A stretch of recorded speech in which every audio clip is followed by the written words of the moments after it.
Hi everyone, good morning again. This is Henna Mehta and Hi, I'm Deepika Jaikishan. And we apologize, we had a little bit of a technical glitch. Our camera was falling off the tripod, but we're back now. So we're just going to restart the chat since we had a little bit of a disruption. Again, as a quick introduction, Deepika and I run a startup called Basis, where we're essentially building a platform with educational content, communities, investment guidance, and we're looking to add on more financial services as well, all focused on women, our financial lives, our needs, our goals, our approach to money making, etc. Do check it out when you get a chance. We will post some links to this chat after the live is done. As a bit of a professional background, I've personally worked in the financial services space in technology for about 11 years now. Worked in a variety of roles, both in the US and in India, and now have embarked on this very, very exciting journey with Basis. So I have worked in the financial space, but more on the advisory bit, and realizing that financial knowledge, financial literacy, financial content even isn't as focused as it should be for women. And with Basis, we're now trying to bridge that gap.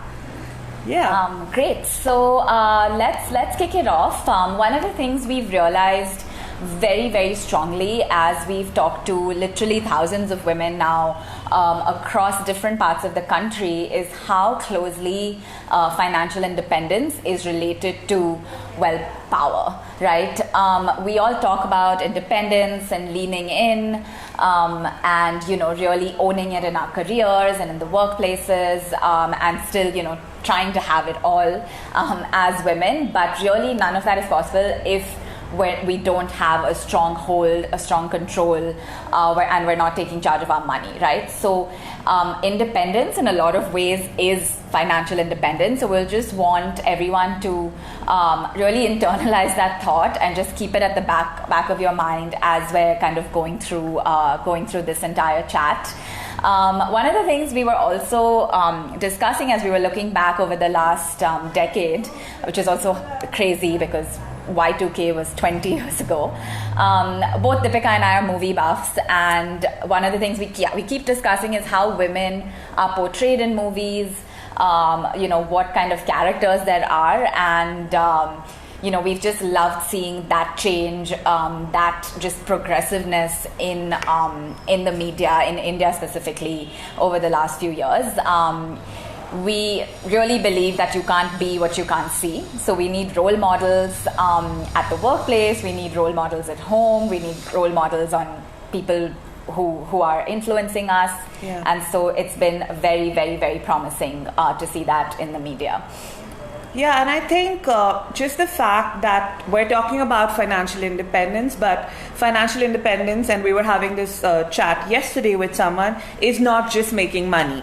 Financial independence and financial security goes one step ahead and really goes into the space of managing our money. So while probably things are changing in media, etc., I think we need to take changes in our own lives and make those small, differences which will affect our financial security over time. And that is primarily our agenda, and how do we power our finances for the next decade. Yeah. I think what we'd want to start off with, so just agenda-wise, I'm going to do a quick look back on what the last decade, what events have happened, what we can expect from the next decade in terms of just macro events, etc. And then we're going to move into our lives as individual women, as members of a family. We're all daughters, wives, moms, etc. And then finally, what it means for us as professionals in the workplace as well. We promise we'll leave you with actionable takeaways that you can start doing literally right after this chat. So we'll get to that towards the end of this chat.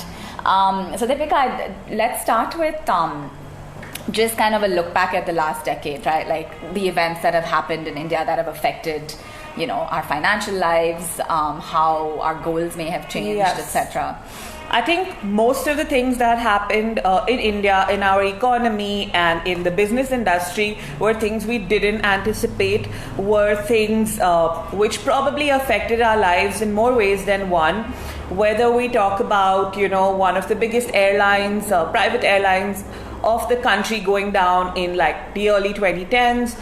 Then we recently had another airline go down. We had India actually have a positive impact, bring more people into the technology space, bring more access to the internet with having the cheapest data plans in the world. I know that's changing as we speak currently, but yes, that happened. We also had events like India becoming an economy which is so digitalized, payments opening up and making payments online, and that's probably one of the precedents we've set for the world when it comes to payments as an industry. For the benefit of women, for the benefit of the girl child, in fact, there was the Sukanya Samriddhi Yojana, which was launched by the government, which is quite a good investment for your girl child until she reaches 18, 21 when you want to use the money.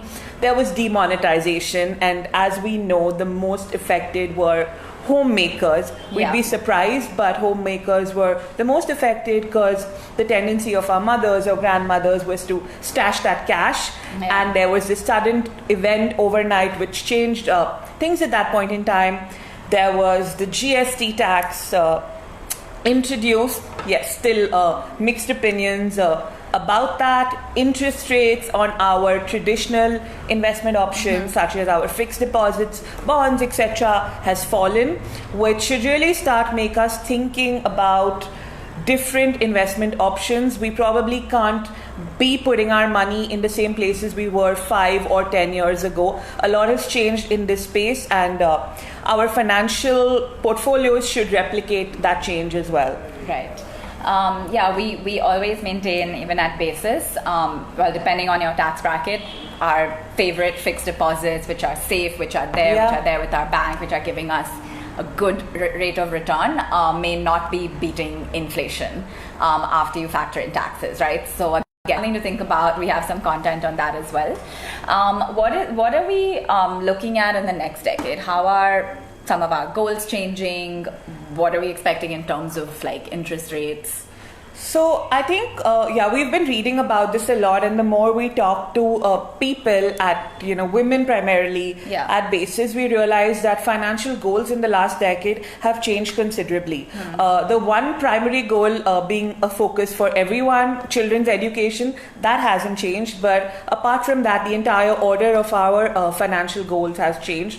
So what used to be this goal of buying a home, and as Indians, we're all accustomed to the roti kapra makan, thought process, but that has changed. So buying a home has now been replaced, very interestingly, by vacations and travel, and we know how important that is. Retirement, in fact, has probably moved down the order and been replaced by other purchases, which really probably define our net worth or a status symbol, again, like whether it's buying a home or upgrading our lifestyle or starting a business, etc., which were not primary goals until a couple of years ago. That's changed.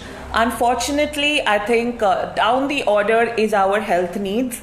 So not much change there, but I think probably one of the most important aspects of our financial lives, and wealth and health go hand in hand. So that needs to be prioritized. Paying off loans, that hasn't changed.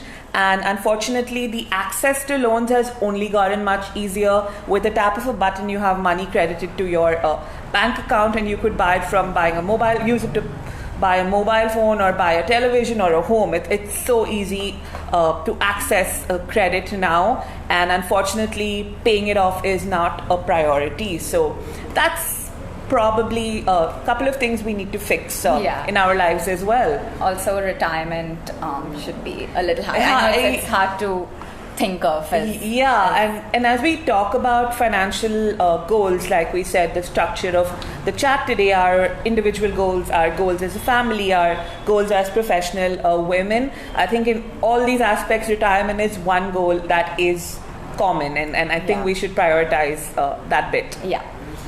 Awesome. So that's a little bit of what is the landscape like, what does, the macro environment look like, etc. Now let's come to us as people, as individuals, living, working, thriving in this country, right? So we're going to start with, like we said, us as individuals.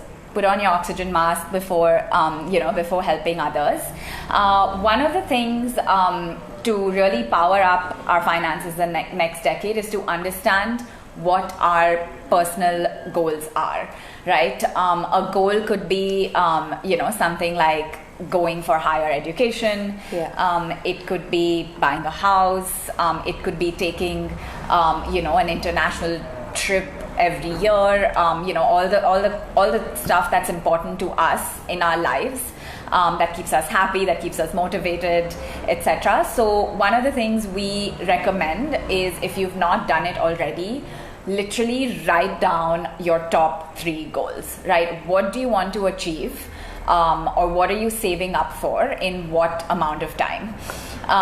We've also released, and sorry, just as an aside, we've published an ebook as part of Basis where we cover a lot of this in a little more detail, and we're giving it away if you download our app. We'll post a link to that as well.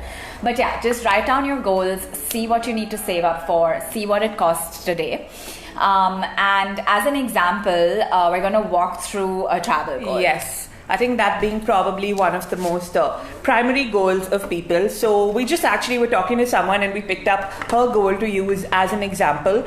So we actually asked her what her goal would cost today. And she mentioned she has a travel goal which is going to cost her 2 lakh rupees and right now, and she wants to kind of ensure she has that corpus in 2024, 5 years from now. So interestingly, I think one fact we sort of ignore when it comes to travel, while it costs 2 lakhs right now, travel actually goes up inflates by about 10% year on year, which will actually grow to 3.2 lakhs at that point in time. So you're not saving for 2 lakhs, but you're saving towards this 3.2 lakh of rupees. And while it might sound slightly large, it's not very difficult to get there if planned in a sensible manner. Assuming that, yes, I need this money in the next 3 to 5 years, and no matter what, I want to take that trip, which means I can't take as much risk with that, and I need to invest in a conservative or a risk-free investment instrument. So let's consider debt mutual funds, which are great for this purpose. It's very simple. The numbers look huge, 3.2 lakhs. It's as simple as getting started with an investment of about 4,500 every month in debt funds. It's as simple as that. We actually pulled out this example from the Basis app. We'll drop you a link below. You can explore it and plug in your own financial goals and see what they look like.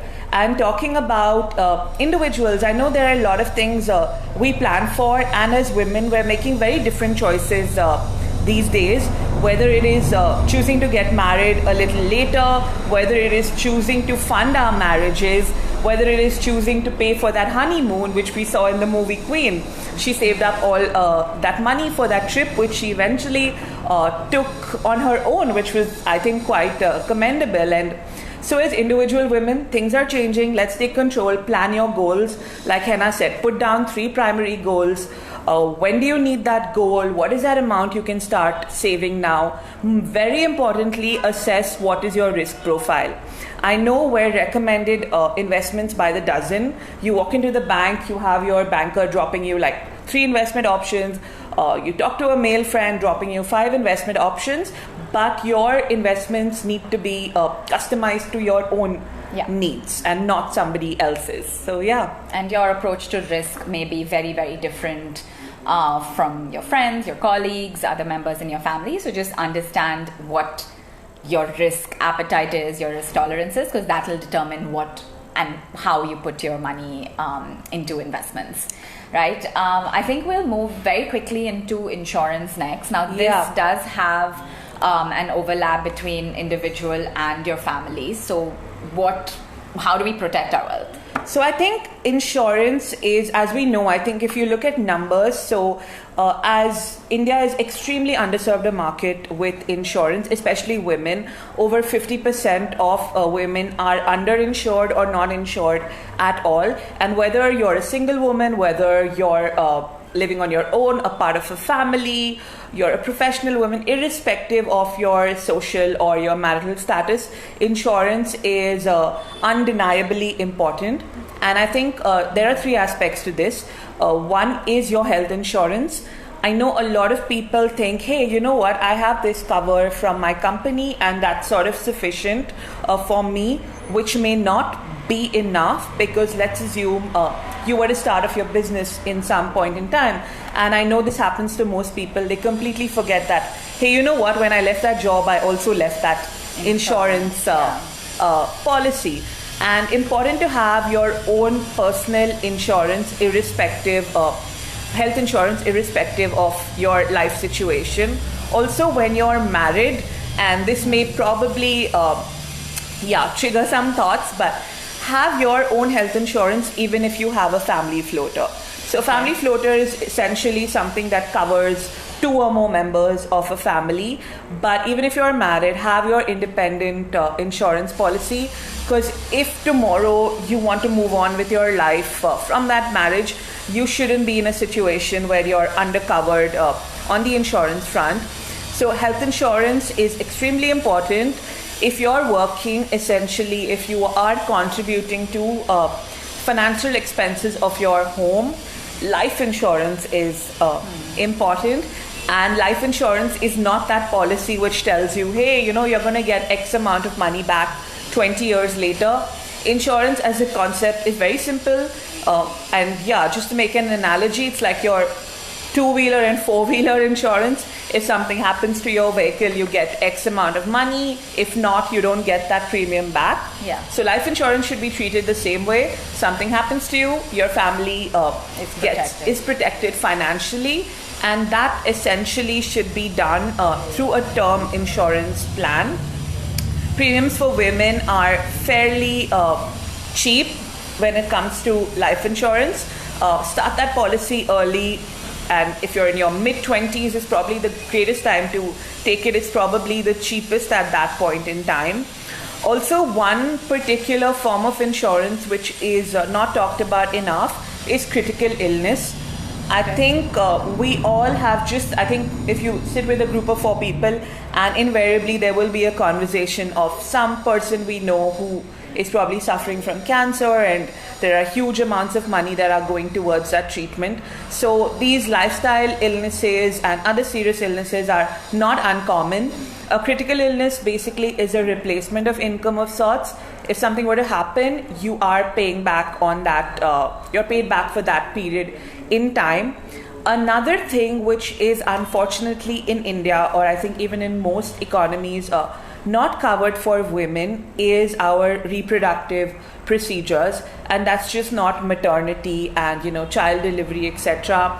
As things are changing, so are our choices when it comes to having children, etc. There are situations where women have to go through certain procedures which cost money. So when you are sort of researching your health insurance, you could check if that particular policy factors in reproductive procedures, etc. If not, then that has to be one of your financial goals. Yeah. So critical illness is different from health insurance. It's not covered. Yeah, completely different. So health insurance is Deepika falls sick, she's hospitalized. The health insurance policy pays out those hospital bills. Deepika suffers from a serious illness, can't work for a year or 2. The critical illness policy pays out that money, which could help pay bills and be a replacement of income for that period in time. Got it. I think we don't think about insurance much. Nobody likes to think of the day when something bad could happen, but the reality is, probability is fairly high. So, let's just keep that in mind. Other things as a family, so we talked about our individual goals. but you may also have goals as a family, right? Yeah. This could be, we talked about kids' education, number one goal for Indians. You may also be, some of us may be responsible to take care of parents. You'll have parents and in-laws and things like that. So all those become financial goals, right? These are things you have to save up for for some date, an expense that's coming up some date in the future. So those should be part of sort of your joint goals in your household as well. Also, on the topic of health insurance, sorry, just jumping around a little bit, women's healthcare costs over the course of our lives are higher than men's, right? Which makes health insurance all the more important. And it's crazy to think how uninsured women are in this country. And I think on the note of healthcare, of course, if you are covered by your employer, there is the option where you can additionally pay a certain amount and cover your parents as well. So essentially, as we might know, if we want to take health insurance policies for our parents now, they could be slightly expensive. But if you choose to cover it through your company, they negotiate fairly competitive rates. So for a bare minimum amount, you'd be able to ensure that, you're covering your parents for health costs as well. And elderly care, I think this is a conversation we have a lot, right, Henna? We also had someone we featured last month in Bases who actually chose to walk out of her marriage because she wasn't allowed to take care of her parents financially. So I think a lot has changed on that front, lots of stories that we hear. So yeah, taking care of your parents can also be one of your financial goals depending on where you are in your life stage and your priorities. Yeah. Great. So coming to the third aspect of our lives, work, us as professionals, us with ambitious careers, etc. Now, a lot of the money talk may not be even possible if there isn't that inflow coming in, right? So, but we've kind of established in the beginning, earning money is not enough, but obviously it's the input into all these life goals we have, buying the right insurance, ensuring we're able to save up for that rainy day, whatever it may be, right? So, a platform like Lean In exists, to give women a space, a network, a support group, etc., to really figure out how to navigate all the different career challenges, get the right career advice, and really be, empowered to do what you want to do with your career.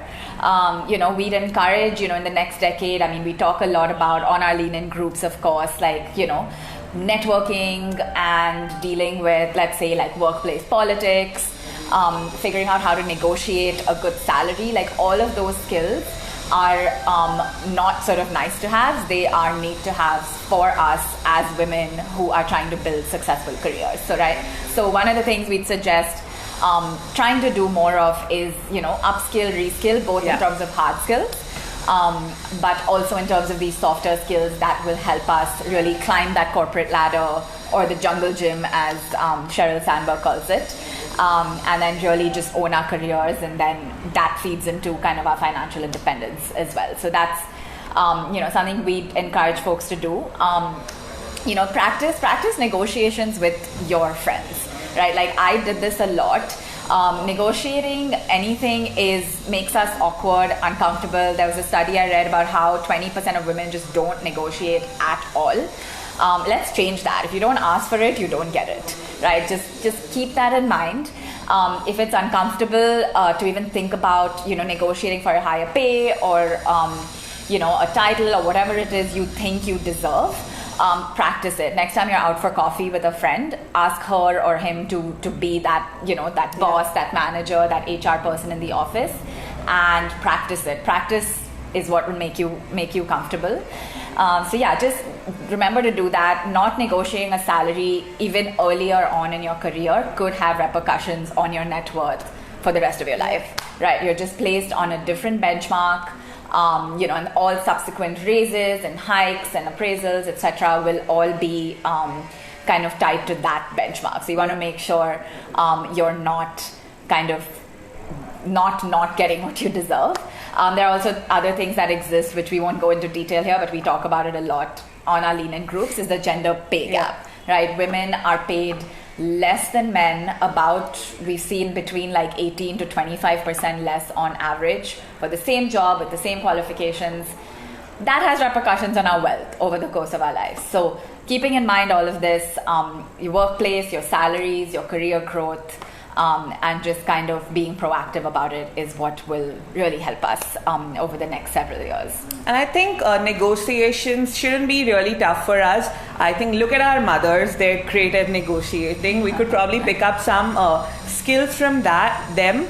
And moving on to the next decade, one conversation we keep having within the Lean In community and otherwise as well is I think a lot of women are, and we should be considering that side hustle or that extra source of income. I know we all have day jobs, which probably are our vocation, but there must be some passion we have which could turn to sort of leading to some income over time. Side hustle keeps you going, probably funds your travel plans, probably helps you start that SIP even.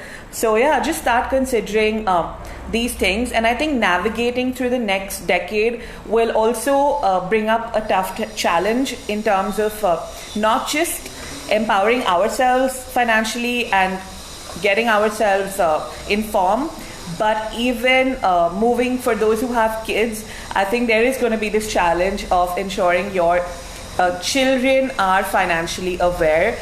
As being in the startup industry, we keep hearing things about now credit cards for teenagers, etc., which are great, but will also need a lot of first of all, for you to learn about finances and then be able to teach your kids correctly how to manage their money better. Yeah. Great. So we're going to end with, as promised, 3 things you can start doing literally right now to just set yourselves up for financial success in the decade of 2020, which is also crazy to think about. So yeah, one is check your health insurance, right? All the stuff we talked about, see what is covered, see how much cover you have, understand yours versus your family's, understand if things like reproductive health related aspects are covered in it. You don't want to wait for that emergency before you need to figure this out, right? Number 2 is start your systematic savings, right? We hear the word SIP so much. We hear about mutual funds. They are great. They're a great way to park your money. There are ways to do it automatically. Once you set it up, you literally don't have to think about it. Money will get deducted from your bank account every month, get invested for you, and you'll sort of see it grow, right? You can do this on basis. We'll even suggest how much you need to save for whatever goal it is you've put down there, for whatever amount. We'll suggest what mutual funds you should put it into. There's a ton of research that's gone into this.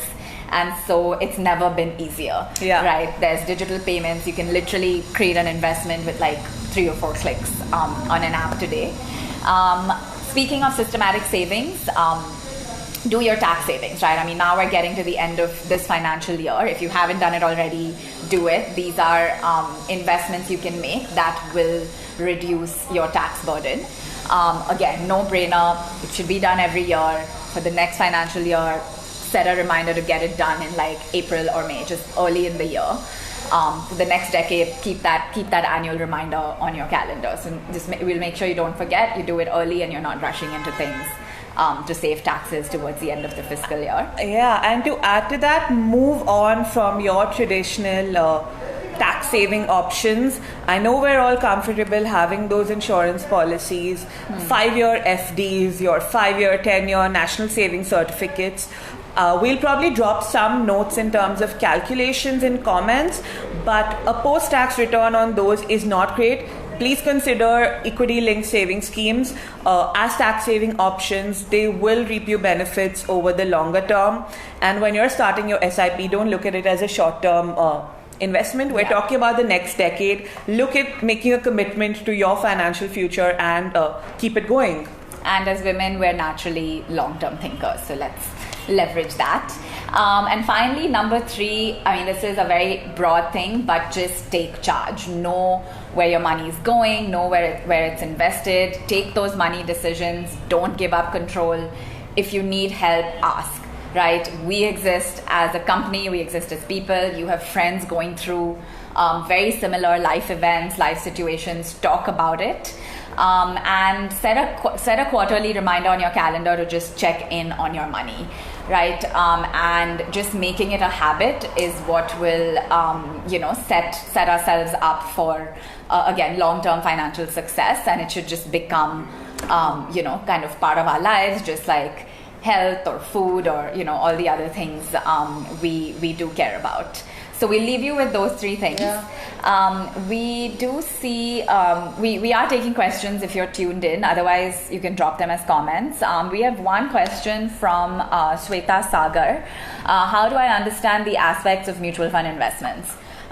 Great question, download basis, right? So it's not hard. I think one of the things is just that mindset shift on like, oh my God, mutual funds, numbers, graphs, so complex, not for me. I think number one shift is just, it's maths, right? We've all done maths in school. Women are good at it. It's just about changing that attitude. Okay, this is for me. We've created very, very simplified learning modules on just the basics of money management, the basics of mutual fund. We've extracted away all that crazy complexity you may see in like a million places online. And so we've kind of just put together what it is we believe you may need to know to get started, right? So check out our learning modules. We're live on the Play Store. iPhone users, we will be live on the web as a web app as well in a few short weeks. So bear with us. And Shweta, we're also sending out a free ebook this month, which again will cover the basics and again give you all the tools and knowledge you need to really get started. Yeah. And I think mutual funds are not hard. I know we're hearing campaigns where we hear mutual funds sahi hai, and in the same line we hear, subject to market risk, read the offer document. So Shweta, I'm sure hearing some of these things might have made them sound complicated to you. It's not that complicated. They're basically, to make it simple in English, a mutual fund is a buffet versus choosing to make investments in an a la carte manner. Like Henna mentioned, go through the Basis app. We have a couple of very simple modules on helping you understand mutual funds in an extremely interactive manner, and we promise that there's a lot you'll actually learn from that and teach others a thing or two. So yeah, get started on that. Yeah, and the next time you're grabbing coffee or lunch with a friend, talk about it. There's nothing quite like discussing it out loud with other people. Great. So I think we're at the end of this chat. Drop your questions as comments. Feel free to message us, if you don't feel comfortable in posting as comments, and we'll be happy to answer it. Yeah. For those of you with Android phones, please download our app. We've put all of this plus more. We've kind of simplified the decision making and everything. We've just kind of made it super simple to get started on investments. We also run a community, so it's a safe space to ask your questions, whether it's about career, life events, specific investments, insurance plans. Should I take a loan? Should I not take a loan? All kinds of questions where we have a ton of expert advice available as well. Yeah. And stay tuned for our upcoming conversations on Lean In. We also have our Lean In WhatsApp groups going, whether you're a woman in tech, whether you're a mother. We have our Lean In Bangalore motherhood group. We have a group for women coming back into the workforce. So we call it She Restarts. So we have a ton of communities within our Lean In Bangalore base as well. Join them, start having conversations, and start talking about these taboo topics a little more. Yeah, and last plug, so this is a part of our wellness series we're running as part of Lean In. So there are a couple of more chats. This was the financial wellness one, so stay tuned for that as well. All of this should hopefully set every one of us up for a great decade. Yeah. Thank you. Thank you.